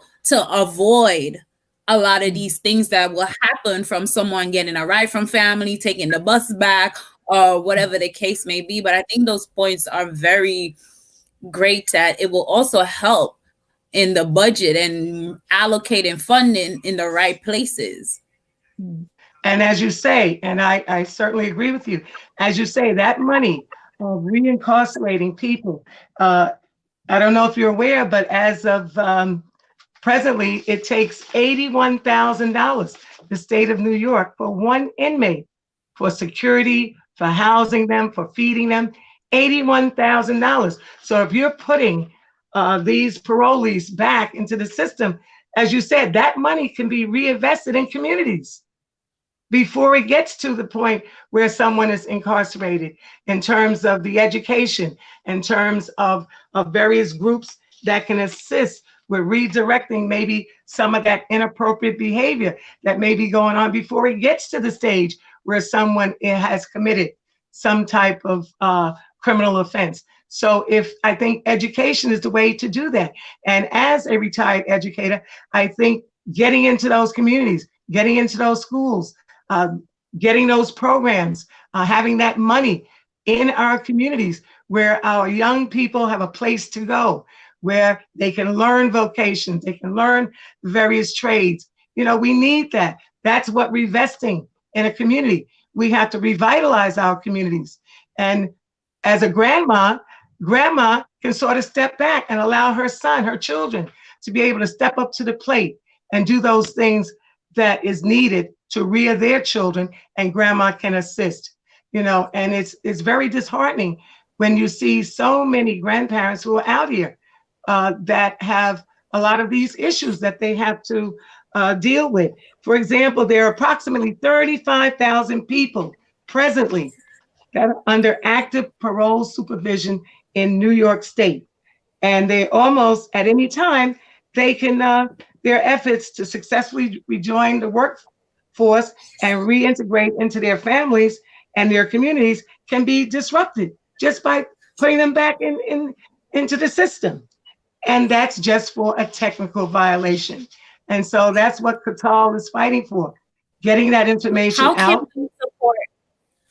How can we support this bill? Like, what do you need? Like, what is needed? Do we need to write letters? Do we need to get signatures? What it is that we need to do as a community to support this bill? Because this bill is very important, especially right now with Rikers Island, what's going on over in Rikers Island with people dying, especially right now in COVID. We don't need people going back into the system, getting infected, then coming back out because, of course, this is a governmental issue. This is nothing to do with our community, that our prison system is not being run appropriately.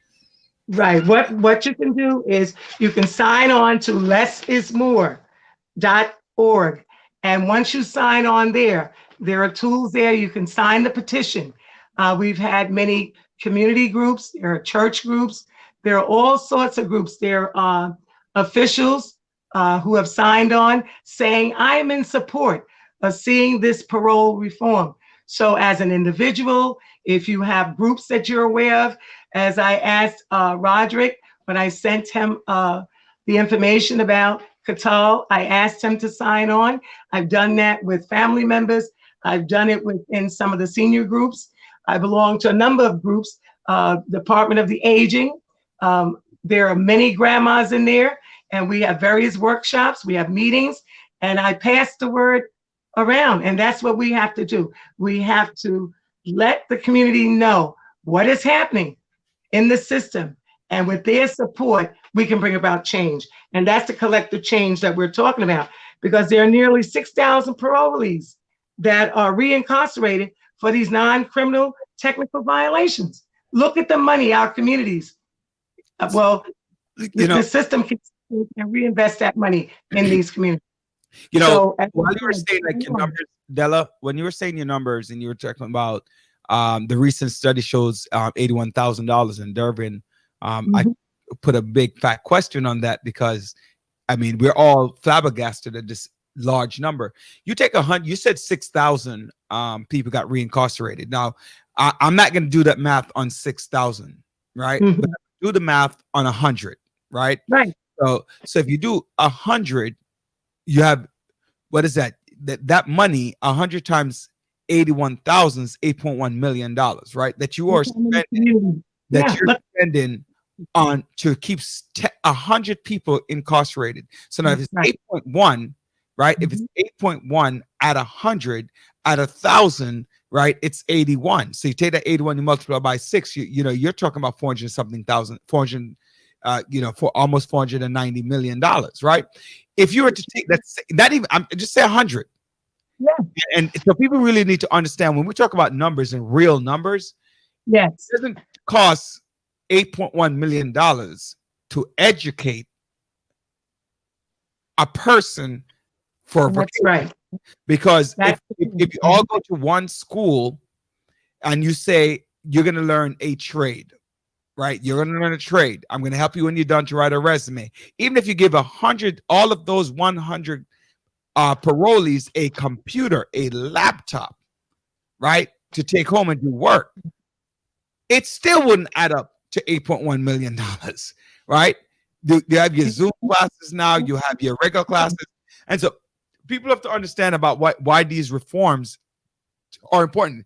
And so you know, one of my issues also, when you look at it, to educate a child, I believe it's $10,000, right? And look at the money that it's 81,000, right, for the keep an inmate, correct? Yes, and $10,000 to educate a child.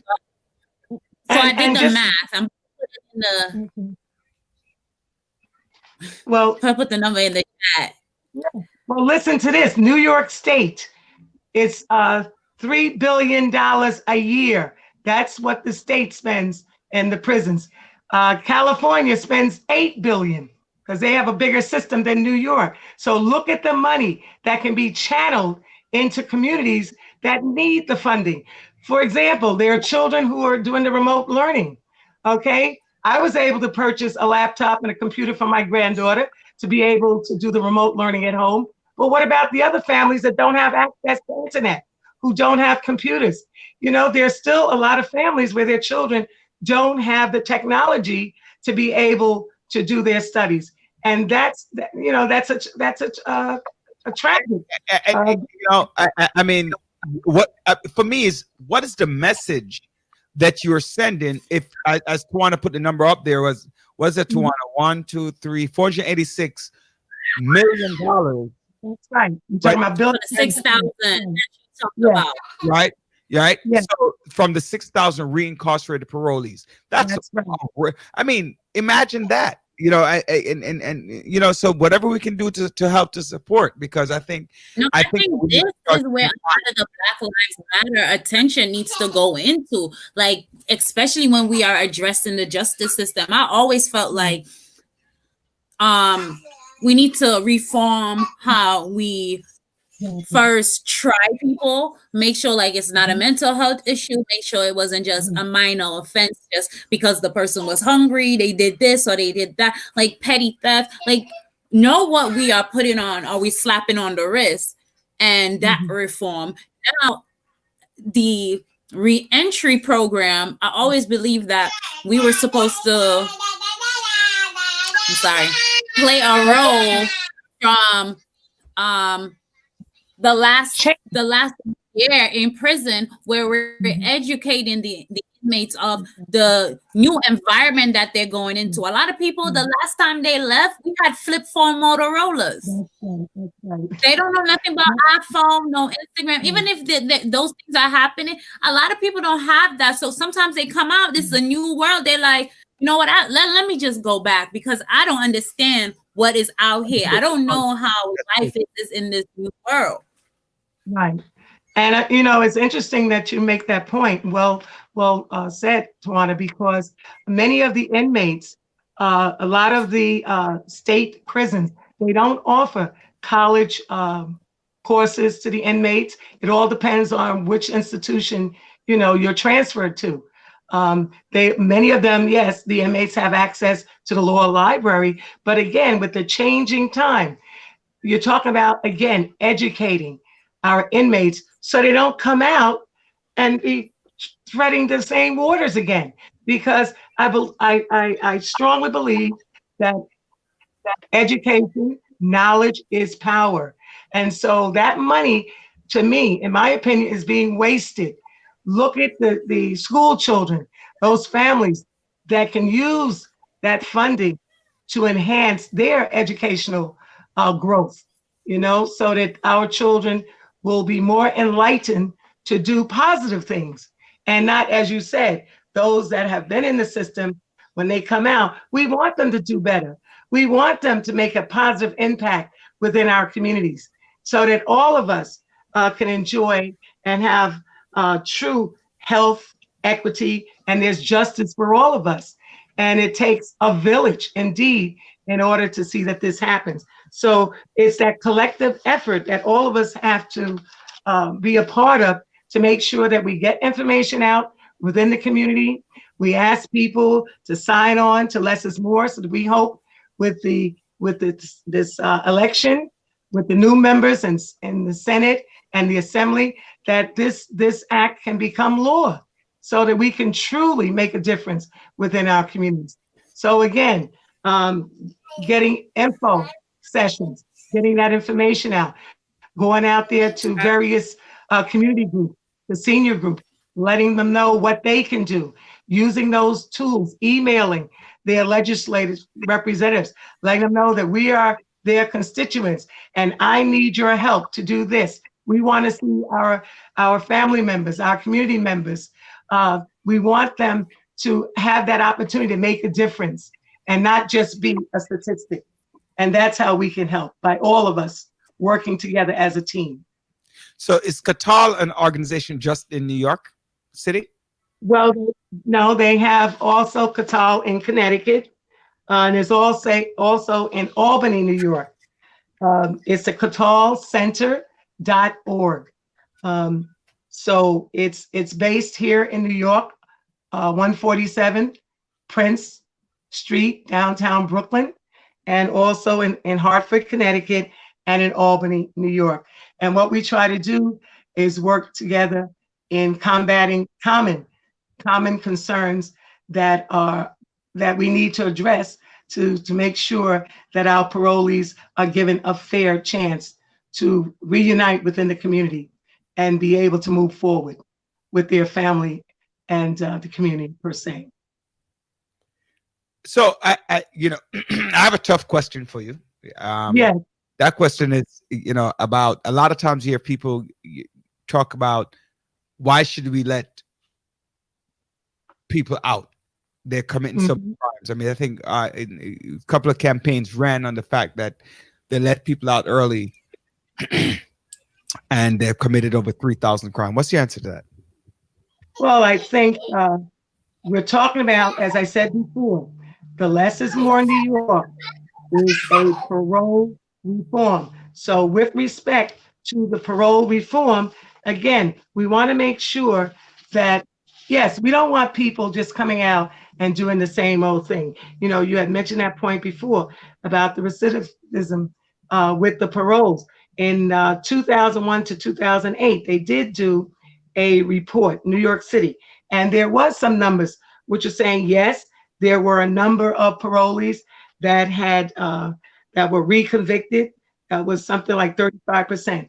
Another 25%, their parole was revoked, and another 20%, those individuals, they just took off. You know, they secretly left within the 2 years following their parole. But I still think that you have a vast number of parolees that truly want to be reunited with their family and within their community. They have paid their dues, and I think it's up to us to give them the opportunity to show their worth.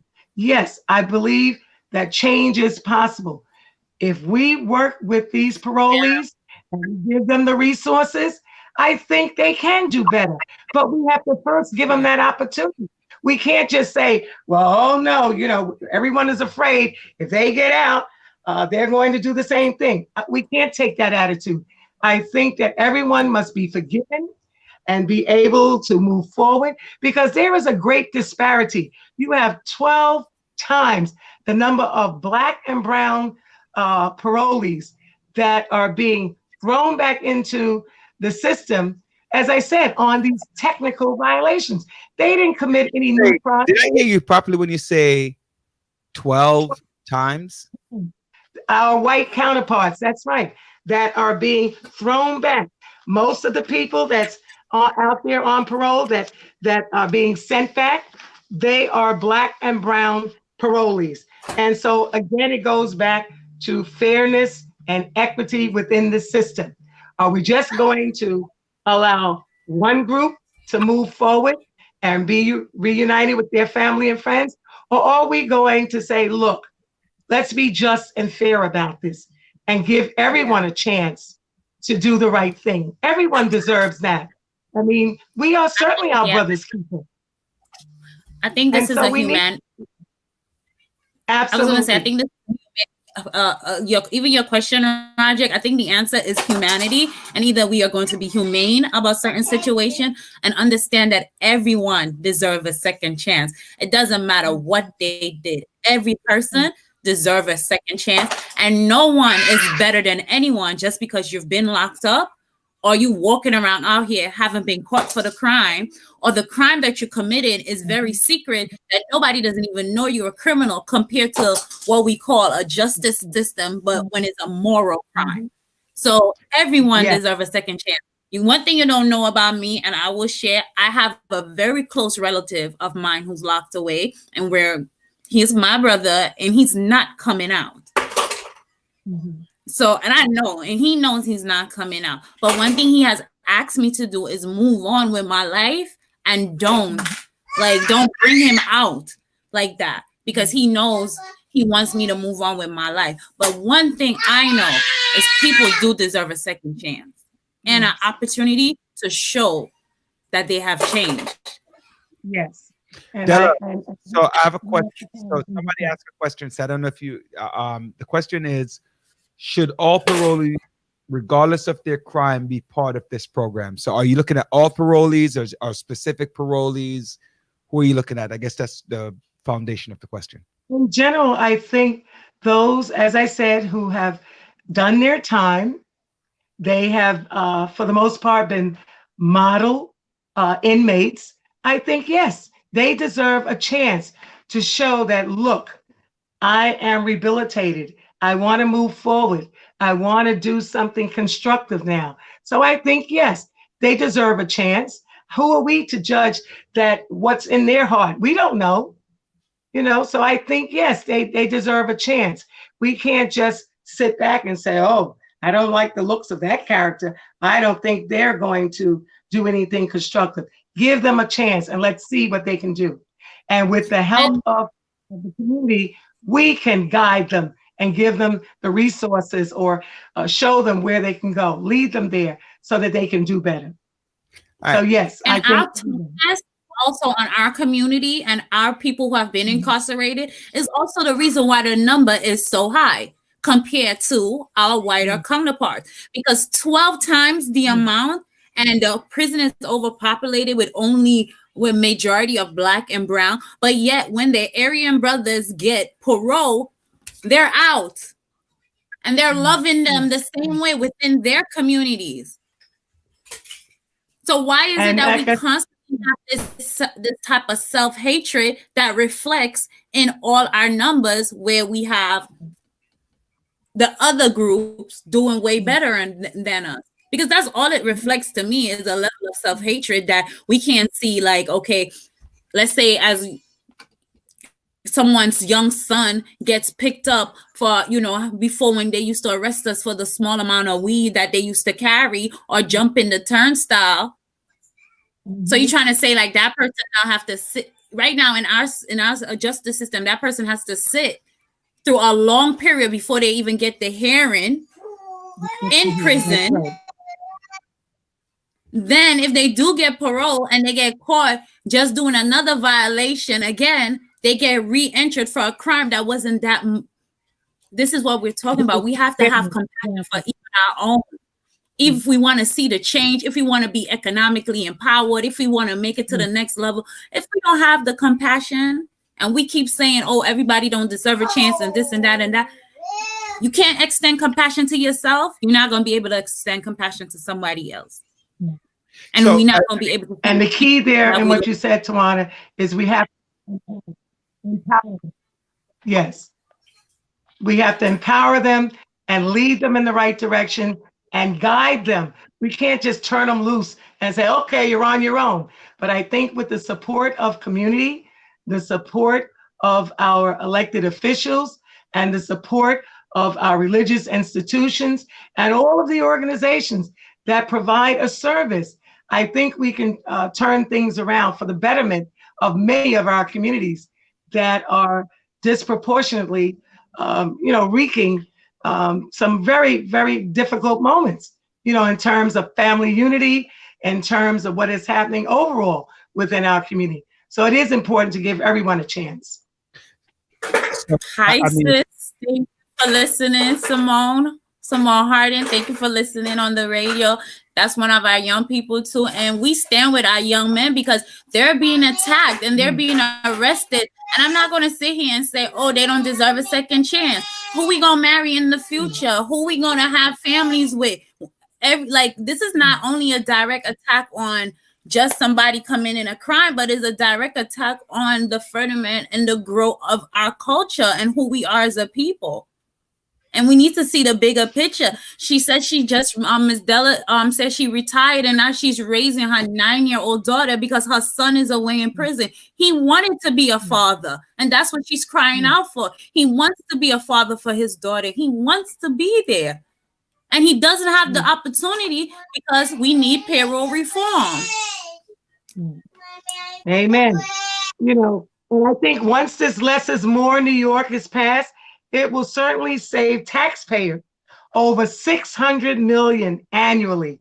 So look at the amount of money that we as taxpayers are paying to house people in these institutions, when that money can be used more effectively, as you say, providing those programs within our communities that are so desperately needed. So, Della, I really want to thank you for the opportunity to talk to us about, this opportunity for parolees.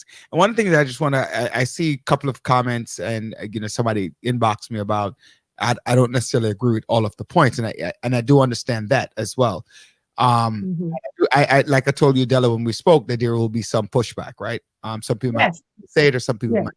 But one of the things that I like about what you're saying, me personally like about what you're saying is that you're not asking for a parolee who has committed a serious crime not to be reincarcerated. You're more looking at the parolees who are getting reincarcerated for technicalities, right? Exactly. And so that's an important important distinction. So, but I want to thank you for bringing the light. And again, ladies and gentlemen, if catalcenter.org, if you want to be part of the campaign, less is more. You said Walter Mosby. I know that he will be out of office come January 1st. Do you have another person in the assembly who's going to? Yes, they're working on that now. But also, they can contact Kenyatta M. Thompson, who's our lead organizer, at ktompson@catalcenter.org, and also our community organizer, Miss Melanie Dominguez, at mdominguez@catalcenter.org. And as I said, if you go to Less is More New York, you'll see the petition is there. You can ask your various organizations that you may be a member of. We have bi-weekly meetings.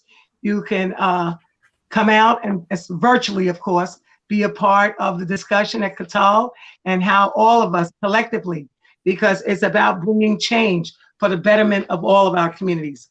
So I hope that this information has inspired you to move forward and to be aware that there are many families who would be impacted by this Less is More New York. So we want to see that in 2021, that this legislation gets passed for the betterment of all of our communities. And thank you. And thank you for joining us, and looking forward to your great work. And hopefully there's something more that we can do here in the village. Just reach out at any point to assist with this great project that will help so many people, especially as I hear in Tawana reiterated, the people of color. Thank you, ladies and gentlemen out there in our audience, for joining us this evening. It's as usual, it's a pleasure. It's a pleasure talking to you. You're live right here on the Village Talk Show, 92.1 FM, on Facebook at Tawana St. Paul, Roderick F. Daly, or you could join us on YouTube at the Village Talk Show. And making sure that you share. Today's program was, hopefully you got a lot out of it. Catal with Della Smith. You had Chris Horton, who was talking about if you want to own your own small business, if you're struggling with your small business, or you want to expand your small business, making sure that you know that. And if you keep track of our stock portfolio, you would have seen the growth between June and today. So we're making you financially capable. So you got to do about it. So what is it that you're doing to become successful? Any parting words before I put on back? I give them all to you, Tawana. I can't hear. You're muted. You're muted. You're still muted.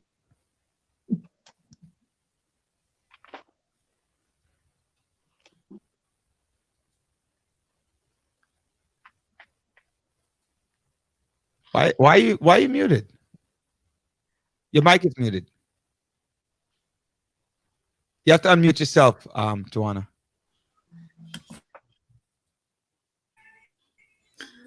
Because I was doing this and the other thing at the same time. Yeah, my final words is remember to book your Christmas packages, especially Mr. Daly and family and all his extended friends and family. Let's come take some pictures, y'all. Let's this is what we about, the village, taking pictures and remembering. And yeah, imagine all those people in prison right now who can't take pictures with their loved ones because they used to have the program, but now it's cut down because I know you can't go up there because of COVID, but then you could be able to take your little holiday pictures. Take a picture and send them a card. We are all humans and we just want that human connection. We just want to be connected with people, and we do make mistakes. That's it. We make mistakes. None of us is perfect. And that's my final parting words. It's really sad, but that's my final parting words. Awesome. And here it is. I give them all to you.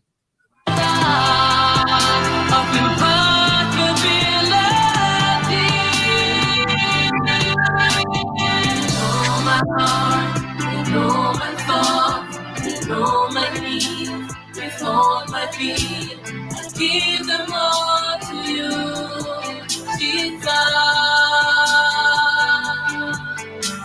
You know my heart, you know my thoughts, you know my need, with all my need. I give them all to you. I give them all to you. Give them all to you, Lord. I give them all to you, Lord. I defend the broken pieces of my life. I give them all to you, Lord. I give them all to you, Lord. I defend the broken pieces of my life. Oh my God,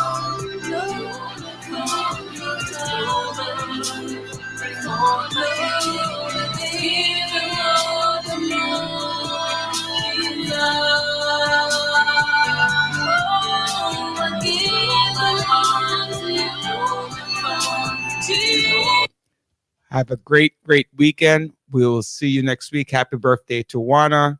Happy birthday, Christian and Carter. Happy birthday, Shane. Any birthday that I missed, Auntie France. My grandmother would have been 99.